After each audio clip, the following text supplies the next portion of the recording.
I'm not a suspicious guy by nature. Generally speaking, I leave paranoia to people with way more time on their hands. As far as I knew, I had it all: beautiful home, great kids, a decent job, and Rachel, my wife of 20 years, still wearing her wedding band and calling me the love of her life. It was your classic suburban story, complete with backyard barbecues and the neighbors popping by to marvel at our perfect marriage. Sometimes it felt like we were part of some community theater production of married life, and honestly, I'd convinced myself it was real. Then one day that changed. It was a Tuesday. Nothing good ever happens on a Tuesday. Rachel was on a business trip. She works as a regional manager for an education tech company, where she's known as the queen of PowerPoints and corporate pep talks. She travels a lot for work, and that's never been an issue. But this time, I noticed something odd. It started with her voicemail. I'd called her office line just to leave her a quick message, something stupid about not forgetting the kids' doctor appointments. Usually, she's great about picking up, but this time, I got a message saying she'd be out until Thursday. Thing is, Rachel had told me she'd be back by Wednesday. A minor slip-up, maybe. Or maybe it was just my over-caffeinated brain looking for cracks. I let it go. The next day, my good friend Tom called. Tom and I go way back, and he's one of those guys who knows a lot about people. He's a real estate agent, which essentially means he spends his days chatting up anyone who'll listen. That night, he'd just wrapped up a closing and decided to grab a drink at one of those sad little airport bars near the baggage claim. And wouldn't you know it, he spotted Rachel. Or at least, he thought he did. She was with a group of coworkers, I think, he said, sounding uncertain. But man, one of the guys was, pretty cozy with her. I wanted to laugh it off. Really, I did. But there was a tone in Tom's voice, something he wasn't saying out loud. The kind of thing you only hear when a friend is trying to tell you something you don't want to hear. I told him to forget it. After all, Rachel was still the same woman who left me sticky notes in the bathroom mirror, reminding me not to forget her favorite brand of coffee creamer. Maybe she was just celebrating a project win. Or maybe Tom, God bless him, needed new glasses. But the seed was planted. I found myself watching for signs, replaying things she'd said, and inevitably, checking her social media for something, though I couldn't tell you what. That weekend, I decided to dig a little deeper. Just a cursory check, nothing invasive. I searched her work calendar, which she usually kept open, though I never had any reason to look. Normally, it was packed with meetings, but this time, Wednesday was blank. My chest tightened, just a bit. I thought about her voicemail and then Tom's comment. Pieces of a puzzle I didn't want to put together. I ignored it. My parents didn't raise me to be the jealous, possessive type. But the thing is, once you notice a crack, you start to wonder just how deep it goes. And that crack was starting to look like a canyon. The real tipping point, though, was her phone. When she came back that Thursday, we were sitting at dinner, the kids in their usual zone of teenage oblivion, glued to their phones, and Rachel's phone buzzed. She picked it up, looked at the screen, and her expression changed, barely, but enough to make me look twice. A flicker of surprise, or maybe something more like panic. But she quickly covered it up, smiling at me as she slid the phone back into her purse. Work stuff, she said, and that was it. But I noticed something. She hadn't even unlocked the screen before she stashed it away. Just a flash of a name, and she decided not to answer. That was all I needed. I knew something was off, and now I couldn't unknow it. I waited until she was asleep that night. Call it crazy or paranoid, but I reached for her phone. I knew her passcode, 20 years together, after all. A familiar buzz of anxiety filled my stomach as I unlocked it, scrolling through the messages. I wasn't expecting much, just something small to calm my nerves. That's when I saw the name, James S. And it wasn't just one text. There were dozens. Some recent, some going back months. Most were vague, your classic looking forward to it, or counting down the days sort of messages. But one stood out, with a line that knocked the air out of me. Thanks for last night. Couldn't have done it without you. I locked her phone and put it back, as calmly as I could. But I knew what I'd seen. Rachel was cheating. And I'd been the last to know. Now, I'd always thought myself a level-headed guy. The go-along, get-along type. But right then, I felt the gears start turning. If she thought she could pull one over on me, well, maybe it was time for her to learn that I'm not quite as naive as she thinks. I had a feeling things were about to get interesting. The next morning, I woke up early. I was still processing, and let's just say I didn't sleep much. Lying there in bed, looking over at Rachel, who was asleep and blissfully unaware, I started thinking. A few questions rattled around my head. How long has this been going on? Who is this guy? And how exactly do I want to handle this? Rachel rolled over, muttering something in her sleep. I watched her for a second, part of me wanting to believe there was some kind of explanation that wouldn't involve infidelity. But I knew what I saw. I'd never been much of an investigator, but hey, when life hands you lemons, you become the detective no one asked for. So I got out of bed, made some coffee, and started planning. First order of business, get proof. I wanted something undeniable, something concrete. I wasn't about to charge in with vague suspicions and let her talk her way out of it. No, I wanted her to feel the walls closing in, leaving her no room to escape. I knew just the guy to help me. One of my golf buddies, Jeff, works in private security. He's a big guy with a no-nonsense attitude and a Rolodex of shady contacts that could probably topple a government. Not that I'd need that level of espionage, but Jeff's seen his share of cheating spouses and knew how to keep things under wraps. If there was one person who could help me get real evidence without making a mess, it was him. So, I called him that afternoon. I kept it vague over the phone, just a quick, "Hey Jeff, need some help with a personal matter.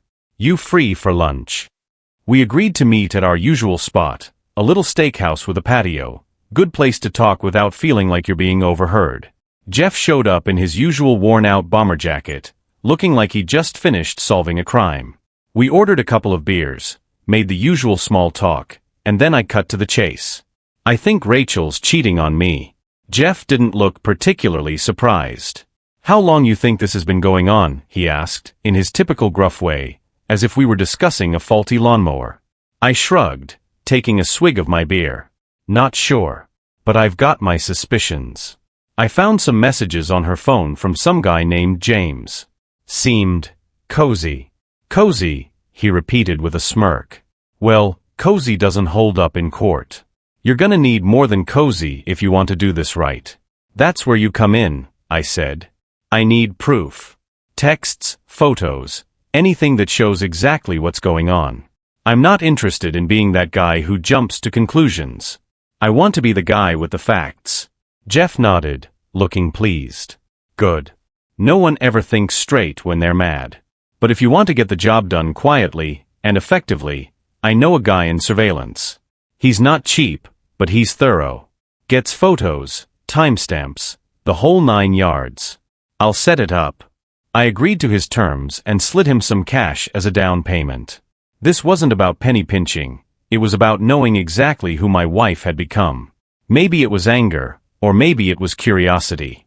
Either way, I was about to find out. A week went by, and Jeff kept me updated. His guy was good, that much I'd give him. By Friday, I had a nice little package of high-res photos, each one like a knife twisting in my gut. Rachel and James meeting for coffee, her leaning in a little too close, his hand on her arm. Another shot of them at a hotel, walking through the lobby at night. The timestamps confirmed it all, every detail fitting together like pieces of a puzzle I didn't want to complete. As I sat there looking at those photos, I felt a strange mix of emotions. There was the shock, the hurt, sure, but mostly, I felt this cold resolve settling in. A part of me that I didn't even know was there. I thought about the years we'd spent together, all those little shared moments, and I realized that every one of them was now tainted by what I'd seen. I wasn't going to yell or throw things. No, I was going to handle this like a man who had nothing to lose. Calm, calculated, precise. That Friday evening, Rachel came home a little later than usual. She said work had kept her, the usual story, but I could see the faint glow of adrenaline in her eyes. She looked happy, a little too happy. And for the first time, I knew exactly why. I stayed quiet, letting her play her role. I wanted her to believe I was still oblivious, still the loving husband she thought would never catch on. She kissed me on the cheek, thanked me for putting dinner together, and asked if we had any wine in the house. I watched her pour a glass, still pretending nothing was wrong. If she thought she could keep lying to my face, I was more than happy to let her try. In fact, I realized, it would make this whole thing even better. That night, after she'd gone to bed, I sat at the kitchen table with Jeff's photos in front of me. I was putting together a plan, a way to end things that would leave her with no dignity, no sympathy, and certainly no second chances. She wanted to play games. Well, I'd show her I could play too. First, I'd call my lawyer. Not that I needed anything special to leave her. Georgia's a no-fault divorce state, so technically, I could end it all tomorrow without mentioning a thing about James. But that would be too easy. I didn't just want a divorce. I wanted her to understand what she'd done. So, I figured I'd hit her where it hurt. By the end of next week, Rachel's precious corporate world, her carefully crafted public image, all of it was going to come crashing down. I knew just who to call, the one person who could make sure everyone from her boss to her book club knew exactly who she was when no one was watching. For now, though, I played the dutiful husband. If I was going to pull this off, I needed to keep everything looking perfect. Patience, I told myself. This is a marathon, not a sprint. The weekend passed quietly. I acted like the loving husband, picking up takeout from her favorite sushi place, chatting with her about the kids and making plans for the holidays. The whole time, I knew exactly where this was headed.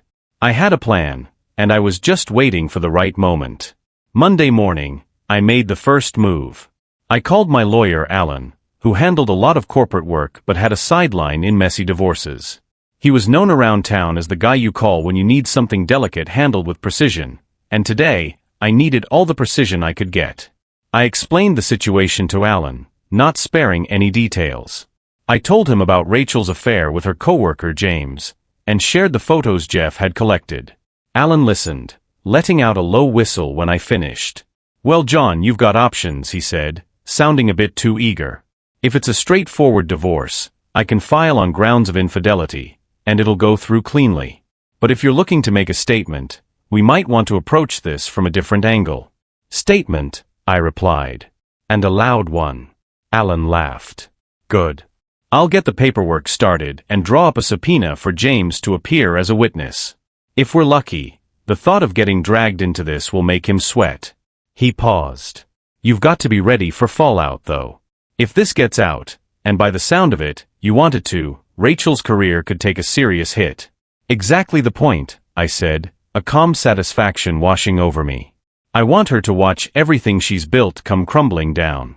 I want her to remember every detail." We spent the next hour hashing out specifics. Alan would have the papers ready for me by Friday, just in time for her annual corporate banquet, the big night she'd been talking about for months. She was set to receive some recognition for her exemplary leadership, and the whole company would be there. Her boss, her team, the bigwigs from headquarters. I couldn't imagine a better setting for her world to collapse. As the week crept by, I did everything I could to keep up appearances. Rachel continued her regular routine, coming home late from meetings, and giving me those quick affectionate glances as if I were the doting husband who'd always be there, no questions asked. I found myself watching her with a strange fascination, noticing every little lie she told, every word that didn't quite match her eyes. The act was flawless, really, almost Oscar-worthy. Thursday night, she came into the kitchen and casually mentioned the banquet. "You'll come, right?" she asked, glancing over her shoulder. "I could really use your support this year. Big promotion on the line." The irony hit me like a freight train. She wanted my support. The woman who had turned my life into a soap opera was asking for my help to boost her career. I kept a straight face, even managed a smile, and told her, of course, wouldn't miss it for the world. She smiled back, looking relieved. I could almost feel the adrenaline in her. Maybe she was imagining James there, giving her secret looks across the ballroom. Maybe she thought she was untouchable. Friday morning, Alan called. "Papers are ready," he said. "You want them served tonight?" "Absolutely. Send them to the hotel.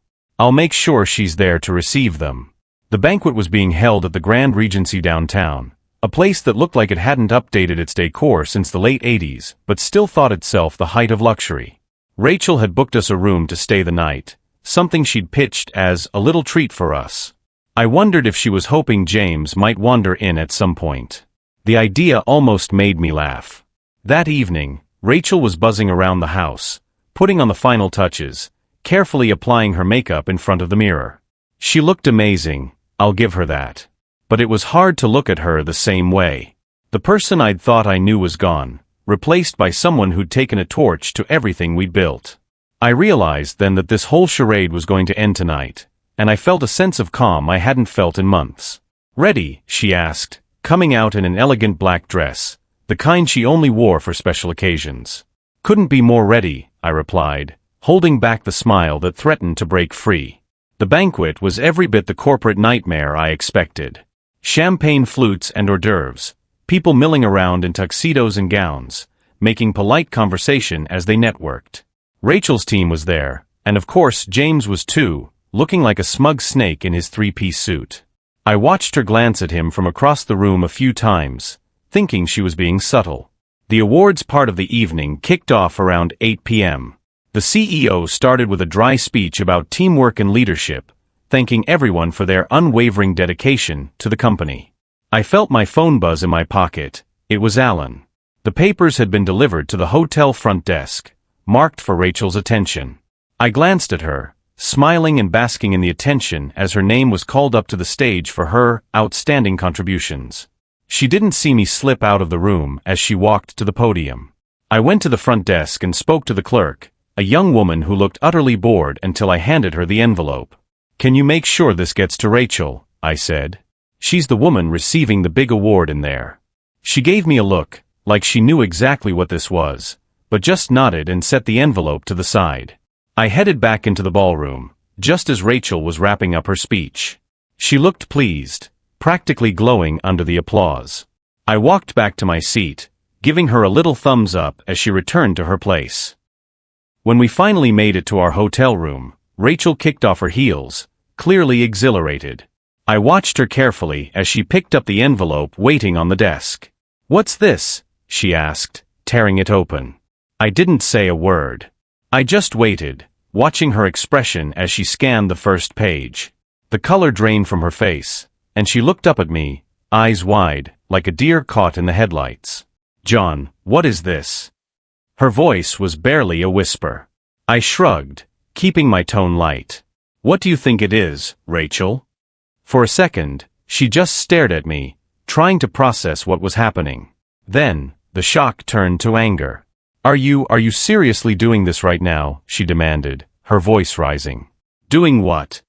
I asked, feigning innocence. "Exposing the truth? You wanted honesty in our marriage, didn't you?" She opened her mouth, closed it, then looked back at the papers, as if they might suddenly say something different. But the truth was laid out clearly: photographic evidence, timestamps, the subpoena for James. It was all there, every detail she thought she'd hidden. As she crumpled the papers in her hands, I could almost see the gears turning. She was trying to salvage this, trying to find a way to turn this back on me. But for once, she was out of moves. "Look," I said, dropping the mask. "I know about James. I know about everything. And you can stop lying to me because there's no way out of this. You're done." She stood there, paralyzed, eyes flicking between me and the door like she was cornered. "Oh, and by the way," I added, "everyone in the room knows. The photos? The evidence? They're with HR and your boss as we speak. They're not exactly thrilled with your leadership skills." She sat down hard on the edge of the bed, looking stunned, a mix of fury and disbelief on her face. For the first time, I saw her without the carefully crafted mask she'd worn for years. And it was a glorious sight. There's a moment after a bomb drops when everything goes silent, like the world itself is holding its breath, waiting to see the damage. That's what it felt like in that hotel room.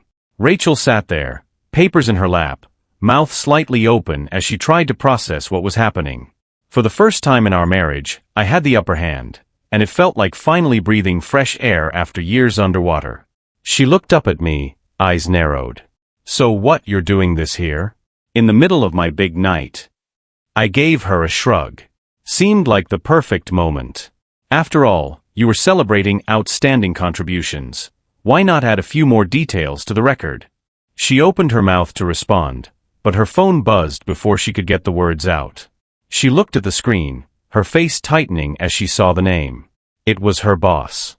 For a moment, I thought she wouldn't answer. But then she swiped to pick up, her voice taking on that artificially smooth tone she used whenever she was cornered. "Hello, Martin," she said, her voice trembling just slightly. I couldn't hear him, but I could imagine his tone, cold and professional, not the warm praise she'd been soaking in all evening. Rachel's shoulders sagged as he spoke, her fingers gripping the phone so tightly I thought it might crack. "Yes, of course," she mumbled. "I understand. Yes, I'll be in first thing on Monday." She hung up and looked at me, her eyes flashing. "You didn't have to involve my job," she hissed. "Whatever's going on between us, there was no reason to ruin my career." "Between us?" I said, laughing. "Rachel, there stopped being an us the minute you decided to hook up with James behind my back. You might want to save the indignation for someone who cares." She stood up, tossing the papers onto the bed, looking like she wanted to say something, maybe defend herself. But what could she say? The evidence was all there, every last incriminating piece. Then, just as quickly, she switched gears. Her face softened, and she gave me a look I'd seen dozens of times over the years, the look she'd used to get out of trouble or to get something she wanted. "John," she said, her voice softer. "Look, I know you're hurt, and I understand that you're angry. But do you really want to throw away everything we've built? What about the kids? What about our family?" Ah, the kids. Right on cue. As if she hadn't already thrown them away herself. I stared at her, almost impressed by the nerve it took to try and use them as leverage now. "Our family." I echoed, keeping my voice calm. "Rachel, you made sure our family would never be the same the second you decided James was worth more than me and the kids. So please, don't try to turn this back on me. You're the one who torched it all." She looked down, finally out of ideas. I could see it in her face, the realization that she'd lost, that there was no way out of this that didn't end with her paying the price. And for the first time, I saw the real her. No more fake smiles or carefully planned excuses. Just a woman who'd gambled everything and lost. When we got home the next morning, Rachel was still in shock. She was quiet, tense, like she was waiting for another shoe to drop. And for once, I was the one holding all the cards. By Monday morning, word had spread around her office. Martin had given her a choice: resign quietly, or they'd be forced to terminate her.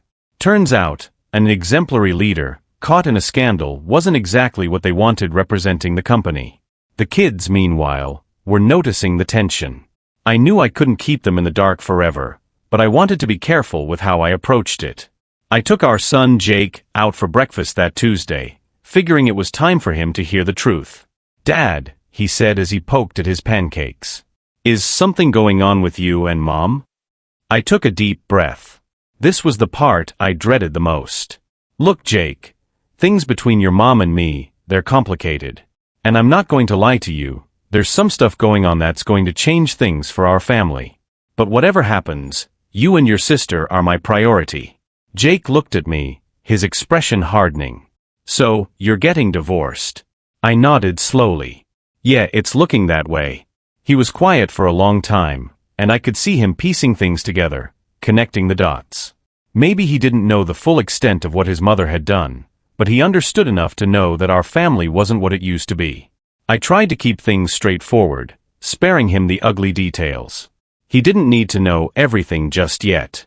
But he seemed to understand, and that was enough for now. Meanwhile, Rachel's corporate demise was proceeding like clockwork. She'd opted to resign, probably hoping to avoid the humiliation of being fired. Her farewell email was predictably vague, some empty nonsense about new opportunities, and focusing on family, as if she hadn't been the one shredding her family for months. But the thing about small corporate circles? Word gets around. A few well-placed calls with Jeff's help ensured that her resignation wasn't quite as quiet as she'd hoped. By Friday, the news had spread, and her spotless reputation was unraveling in real time. She tried to pretend it didn't bother her, putting on a brave face and telling the kids she was taking a break. But I could see the cracks. Every time she checked her phone, her face would fall just a little more. The job offers weren't coming. Her friends were calling less. And James? Well, he'd made himself scarce, a ghost since the night she'd lost everything.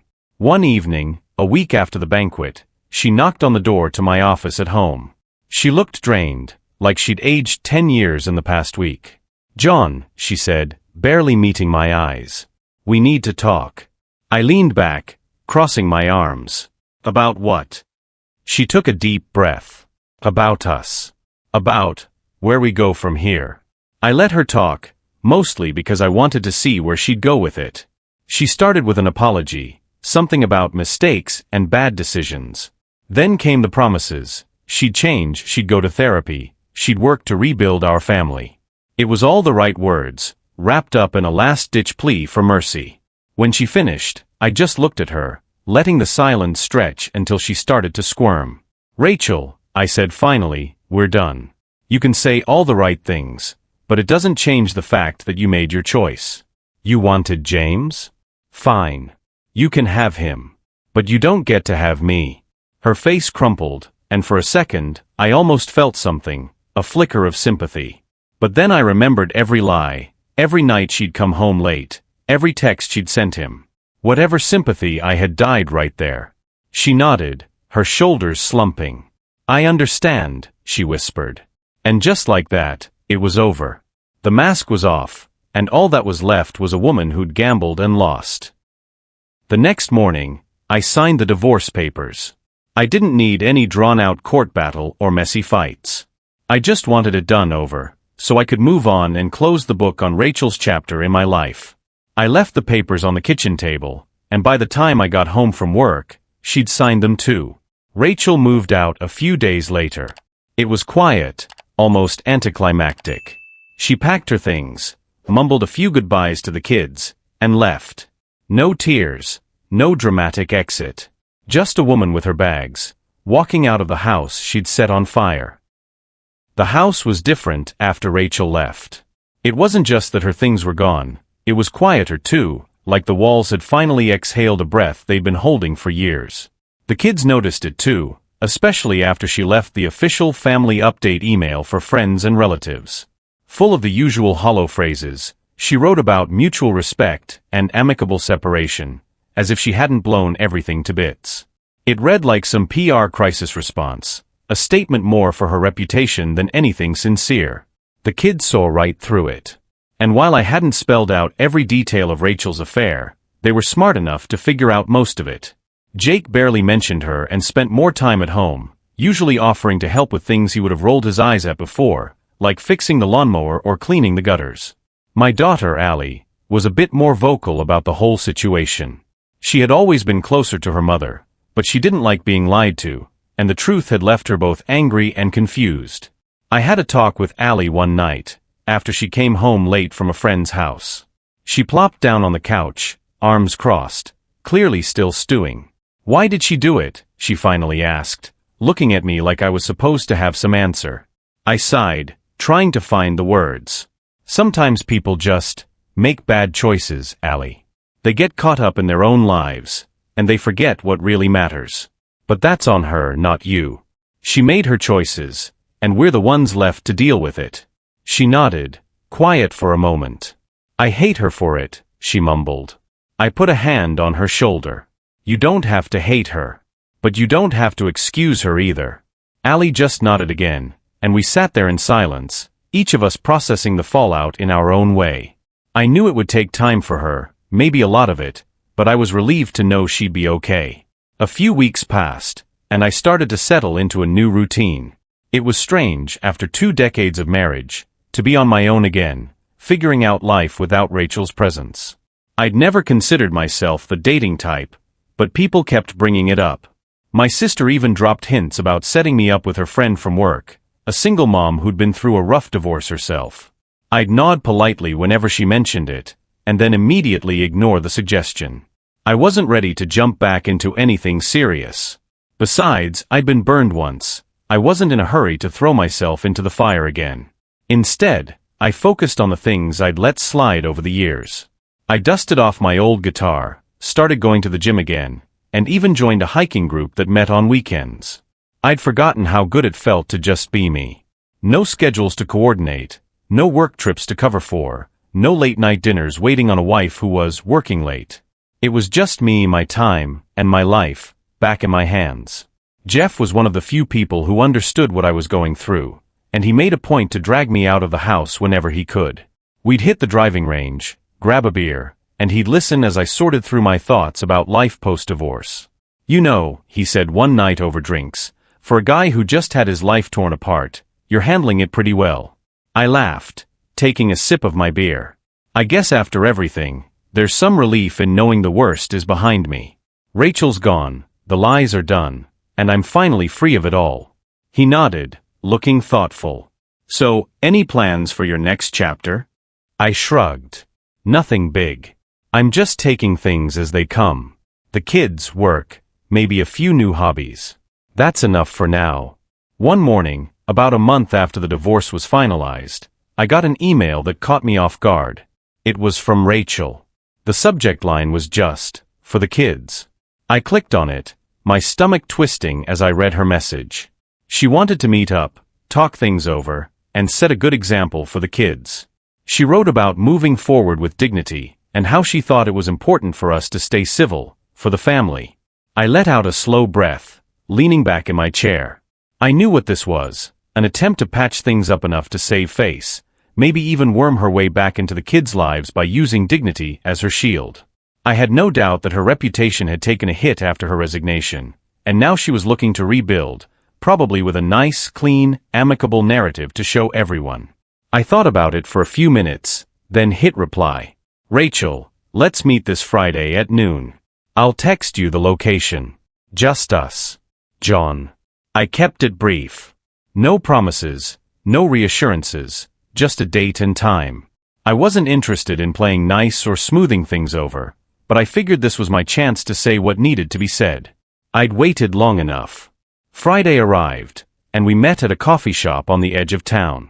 I'd chosen it for its privacy, far from the corporate crowd that used to be her world. Rachel showed up looking like she'd just come from a magazine shoot, all dressed up as if this were a business meeting.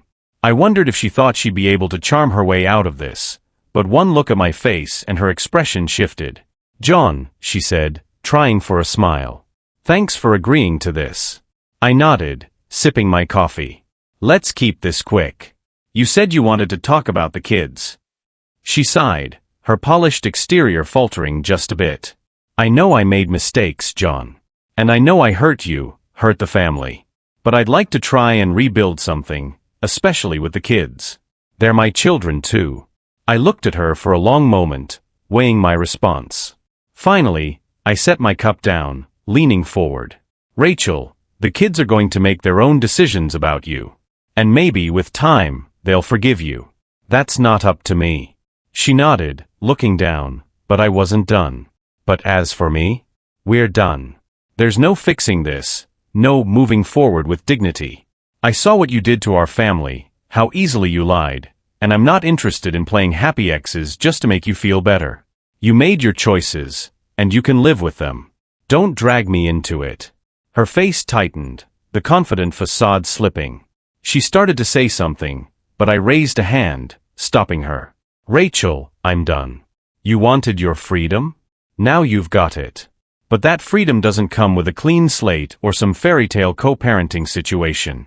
The kids will figure things out on their own, and I'll make sure they have everything they need. But I don't owe you anything, not anymore." She swallowed, nodding slowly. For once, she had nothing to say. I stood up, tossed a few bills on the table, and walked out, leaving her sitting there with whatever shred of dignity she'd thought she could salvage.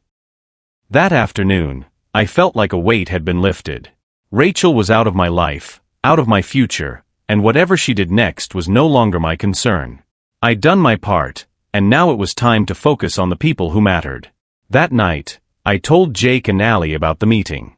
They didn't ask many questions, but I could tell they were relieved. They wanted stability, and now for the first time in a long time, I could give them that. As the weeks went by, I settled into a new rhythm. The house was quiet, but it was a peaceful kind of quiet. No more lies, No more late nights wondering where Rachel was. Just me, the kids, and a future that, for the first time, was wide open. In the months that followed, life felt steady. Not extraordinary, not dramatic, just normal, and for once, I was okay with that. I focused on work, the kids, and gradually filling in the quiet spaces Rachel had left behind.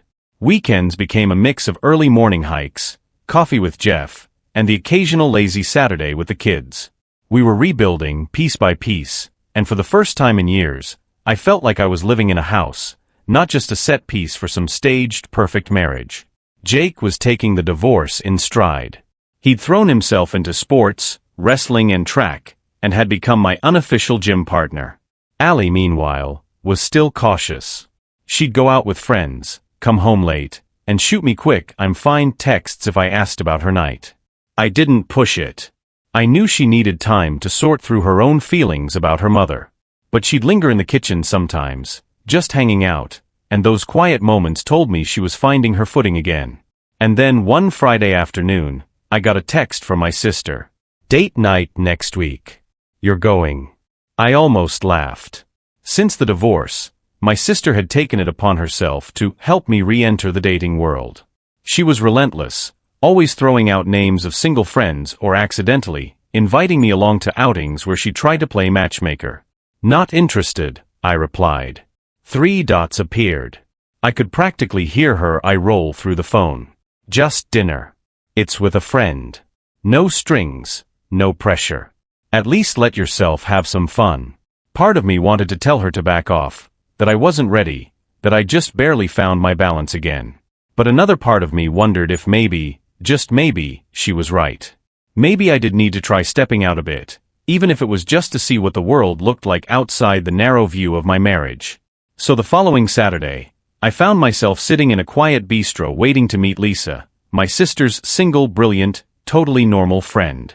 She showed up a few minutes late, apologizing for the delay as she slid into the booth across from me. Lisa was tall, with short brown hair and a friendly, no-nonsense demeanor. She looked like someone who didn't have time for games, exactly what I needed. We started with the usual small talk, jobs, family, how we knew my sister. She worked as a lawyer and had been divorced for about 3 years. As she talked about her job, I could tell she wasn't one to sugarcoat things, which was refreshing. Our conversation drifted from work to travel to the usual getting-to-know-you topics, but it didn't feel forced. For the first time in years, I felt like I was having a real, unscripted conversation with someone. "So, how long have you been divorced?" she asked, giving me a curious look. 6 months, officially," I replied. Though, to be honest, it felt over long before that. She nodded, her expression sympathetic. "It's funny, isn't it? How sometimes the hardest part isn't losing the relationship, but realizing you've already lost yourself somewhere along the way." I raised an eyebrow, surprised at how close she was to the truth. "Yeah, that about sums it up." She laughed, a low, genuine laugh, and I felt a strange sense of relief. I hadn't expected much from this dinner, but here I was, sitting across from someone who actually seemed to get it. After a while, she glanced at her watch, frowning slightly. "I hate to cut this short, but I've got an early morning in court tomorrow." She paused, looking at me. But this was nice. "Yeah," I replied, genuinely surprised to find myself agreeing. It was. We exchanged numbers, and she gave me a quick smile before heading out. I sat there for a minute, watching the door close behind her, feeling like maybe, just maybe, the world wasn't as bleak as I'd thought. Over the next few weeks, Lisa and I started meeting up. Nothing serious, just a few dinners, a hike, and some good conversations. There was no pressure, no expectations. And maybe that's what made it work. We both had our baggage, and we weren't in a rush to unload it on each other. It was simple, easy, and for the first time in years, I felt like I could breathe. The kids noticed, of course. Jake gave me the occasional raised eyebrow when I went out, but Allie was more direct. "So you're seeing someone?" she asked one night as we were watching TV. I shrugged. "Not really. Just getting to know someone." She looked at me, studying my face like she was trying to figure out if I was telling the truth. "Is she nice?" "Yeah," I replied, surprised at her question. She's nice. And smart. And uncomplicated. Allie nodded, a faint smile tugging at her lips. That's good, Dad. I'm glad.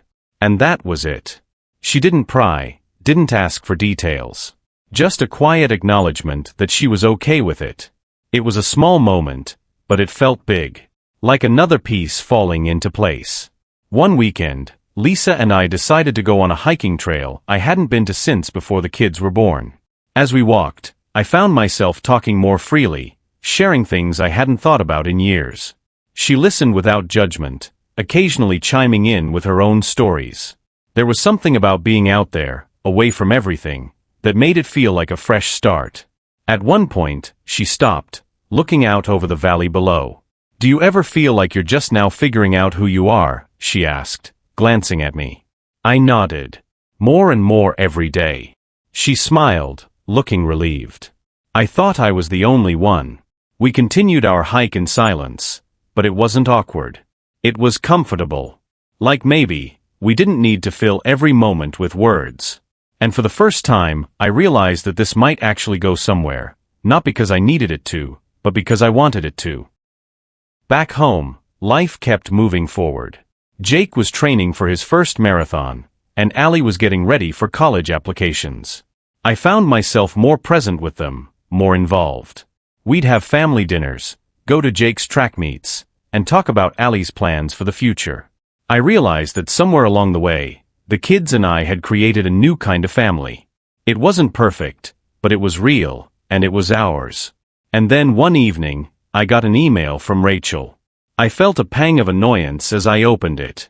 She'd been trying to get back into the kids' lives, with limited success, and I knew this was another attempt.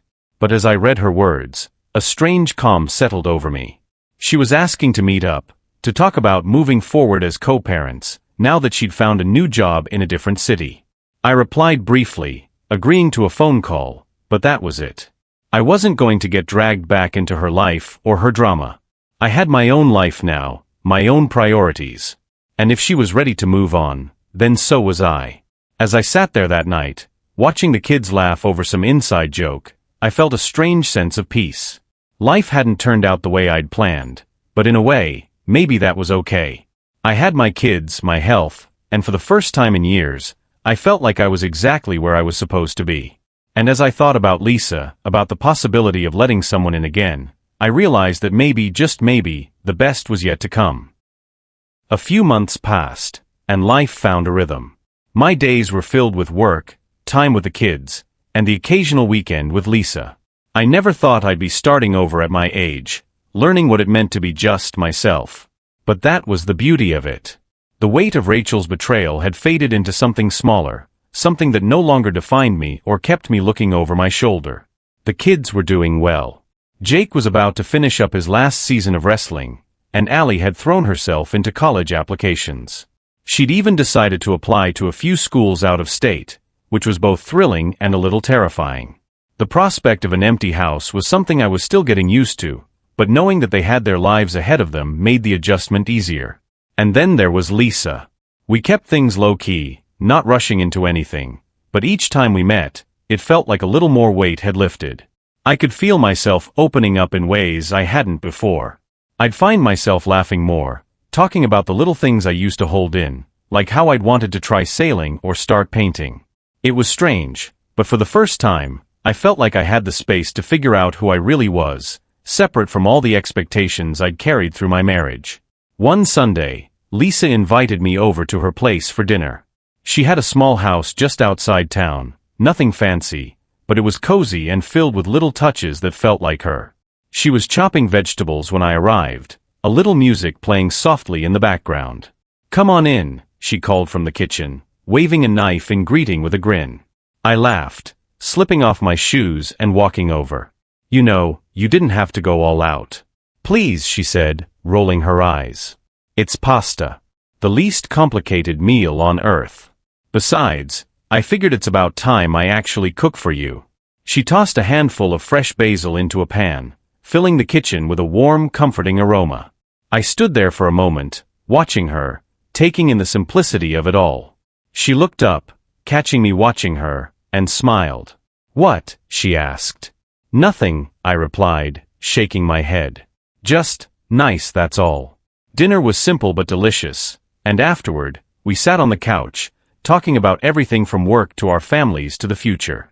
The conversation turned to our past relationships, something we hadn't really touched on in depth before. "So," she asked, tracing patterns on the back of my hand with her thumb, "do you think you'll ever forgive her?"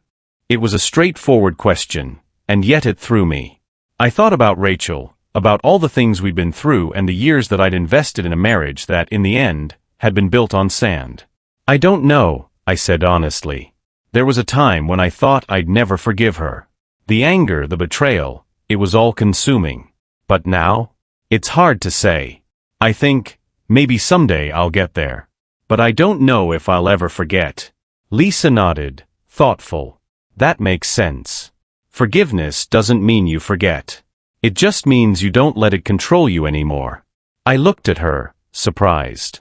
You really have a way of putting things in perspective. She laughed softly. Well, I've had some time to think about it. You're not the only one who's had to let go of some old ghosts.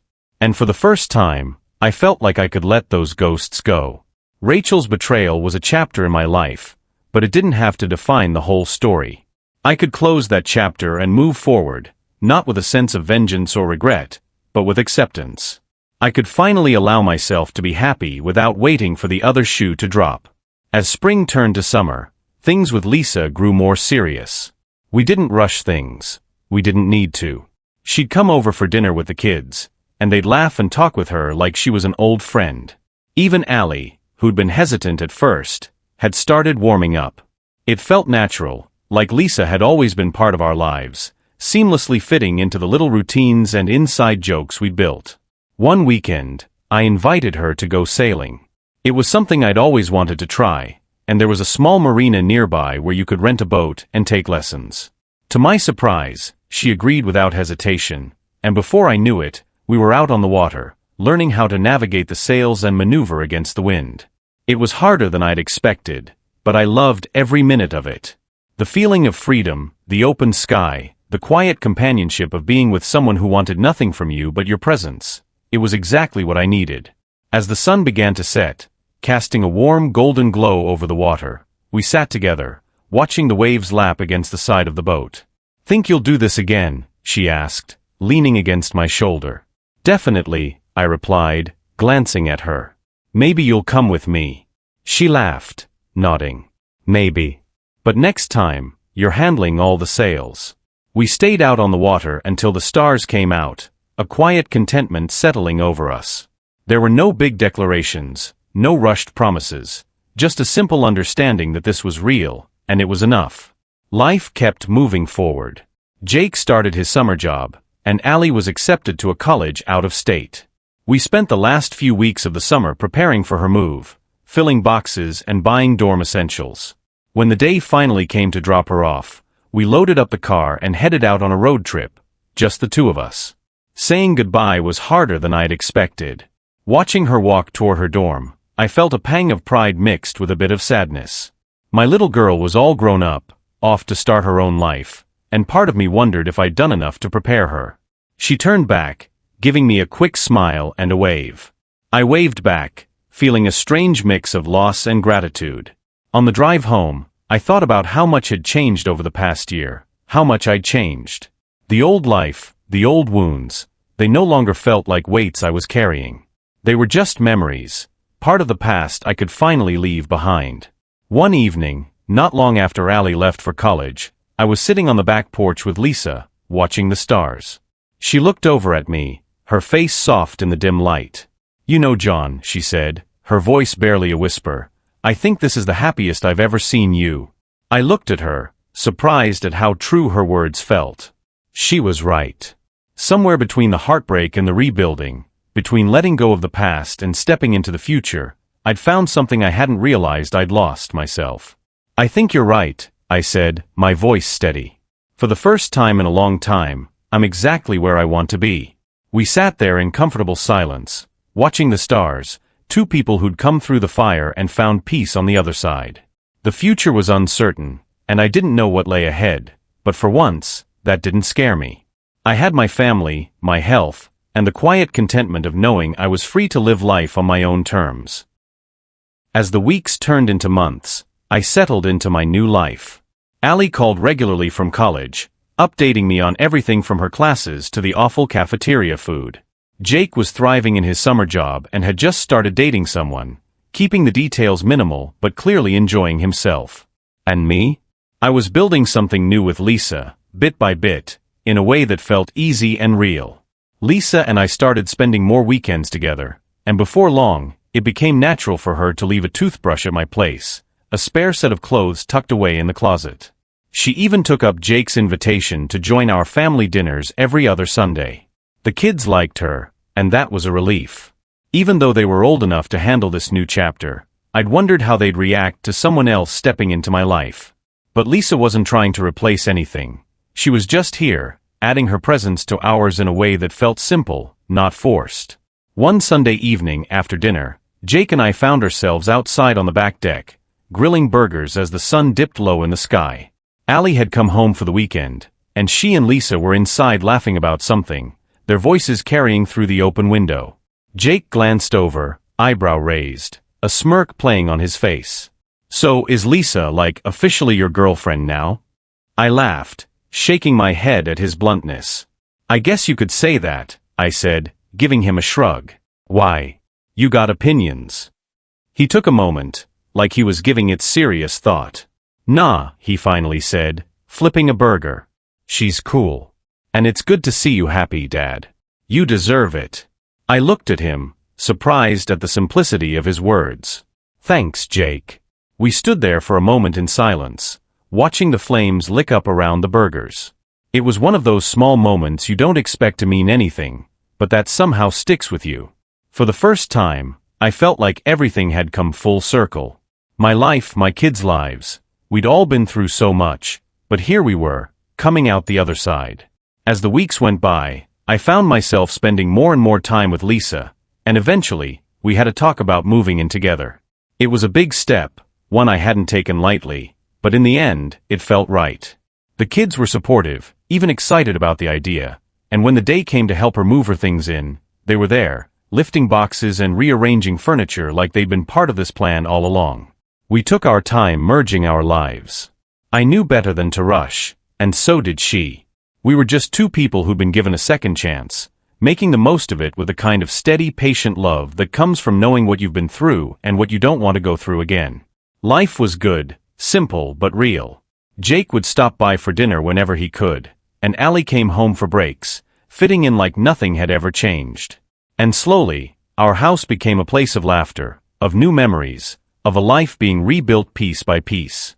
One evening, after everyone else had left, Lisa and I were sitting on the porch, watching the fireflies flit across the yard. She leaned her head on my shoulder, her hand in mine, and we sat in comfortable silence. "You know," she said quietly, breaking the silence, "I never thought I'd get a second chance at this. Love, family, all of it." I smiled, squeezing her hand. "Neither did I. But here we are." She looked up at me, her eyes warm and steady. "Thank you, John. For letting me in." I chuckled. "Pretty sure you're the one who did the heavy lifting there." She laughed, and we sat there, wrapped in the easy silence of two people who'd found each other after life had put them through the ringer. In that moment, I felt a deep sense of gratitude, not just for her, but for everything. For the hardships, for the lessons, for the painful choices that had brought me here. Life had taken me through a storm, but I'd come out the other side with a family that loved me and a woman who knew exactly who I was. As the holidays rolled around, we found ourselves hosting our first Thanksgiving as a family. Lisa had insisted on doing the cooking, and Allie and Jake jumped in to help, filling the kitchen with laughter and the smell of roasting turkey and sweet potatoes. After we finished eating, I looked around the table at the people I loved. Jake was laughing at some story Allie was telling, and Lisa was leaning back in her chair, watching them both with a quiet smile. It was nothing fancy, nothing extraordinary, but that's what made it perfect. It was real. Lisa reached over, taking my hand under the table, giving me a small smile. I squeezed her hand, and in that simple gesture, I felt the weight of everything we'd built together. That night, after the dishes were done and the kids had gone home, We sat in front of the fireplace, a comfortable silence settling between us. "I don't think I've ever been this happy," I murmured, more to myself than to her. She leaned into me, her head resting on my shoulder. "Me neither," she whispered. And as I sat there, the warmth of the fire crackling in front of us, I realized that I finally understood what peace felt like. It was the feeling of being surrounded by people who cared about you, the knowledge that you'd come through the worst and emerged stronger, wiser, and, dare I say it, a little bit happier. Rachel's betrayal was a scar, sure, but it was one that had faded. It no longer defined me, and it no longer held me back. I'd found a new love, a new family, and a new life, one that I'd built on my own terms. And as I looked around, I knew I'd finally found the life I was meant to live. This was my second chance, my new beginning. And I wasn't going to waste a single moment of it.